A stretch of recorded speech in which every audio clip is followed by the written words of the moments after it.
Apa dialog tersebut? Coba bagi yang belum menikah ya, praktekkan ini. Apa dialog itu? Setelah akad nikah tadi, sholat, setelah itu taruh telapak tangan kita di atas ubun-ubun istri, kemudian kita berdoa sebagaimana Rasul ajarkan doanya. Setelah itu jangan langsung naik ke atas tempat tidur. Tapi sebelumnya suami berbicara kepada istrinya. Apa itu? Biasanya kan mereka belum saling kenal secara mendalam ya, karena mereka tidak ada pacaran. Ya. Apa yang dikatakan oleh suami pada istrinya? Aku tidak terlalu mendalam mengenal dirimu, tetapi aku hanya ingin melihat sejauh mana cintamu kepadaku karena Allah. Jika dirimu wahai istriku ternyata semakin tinggi tingkat kesolehannya, ketakwaannya kepada Allah, maka cintaku kepadamu pun semakin tinggi. Allahu Akbar. Itu baru dari awal dimulainya itu. Sekali lagi nih, apalin ya. Masya Allah. Capek ngulang-ngulang nih. Iya Ustaz, baper berjamaah nih Ustaz. Iya. Baik yang belum maupun yang sudah, praktekin lagi. Yang sudah bukan nikah, bukan igal cobul, bukan. Maksudnya di kamar aja berdua gitu loh. Bisa bicara kan?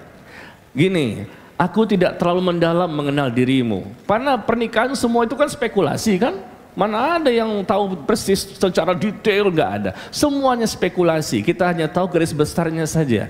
Maka dari awal, pertama kali kita mencintai pasangan kita, kita sebutkan bahwa saya tidak terlalu mendalam mengenal tentang dirimu, tetapi selama engkau semakin tinggi tingkat ketakwaan dan kesolehanmu kepada Allah, maka semakin besar juga cintaku kepadamu.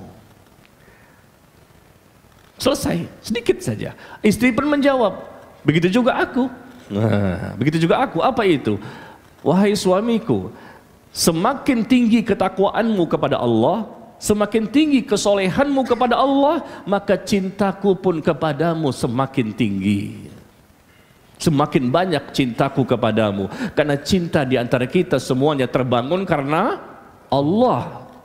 Masya Allah. Jadi kita bicara cintailah pasanganmu bukan pembahasan secara umum, tetapi kita bicara cintailah pasanganmu dalam koridor agama, dalam bingkai agama yang dimulai dari awal kita bicara. Kita ini berumah tangga mau diarahkan kemana ini? Ya, makanya kita mengatakan semakin kamu salehah, maka semakin cinta diriku kepadamu. Maka istri mengatakan begitu juga, semakin engkau wahai suamiku semakin saleh, semakin takwa, maka cintaku pun kepadamu semakin tinggi dan semakin banyak. Masya Allah. Jadi cintanya betul-betul karena Allah. Semakin tinggi ketakwaan, semakin tinggi kesolehan, semakin banyak dia belajar dan mengamalkan Islam, maka semakin mereka saling mencintai satu dengan yang lainnya.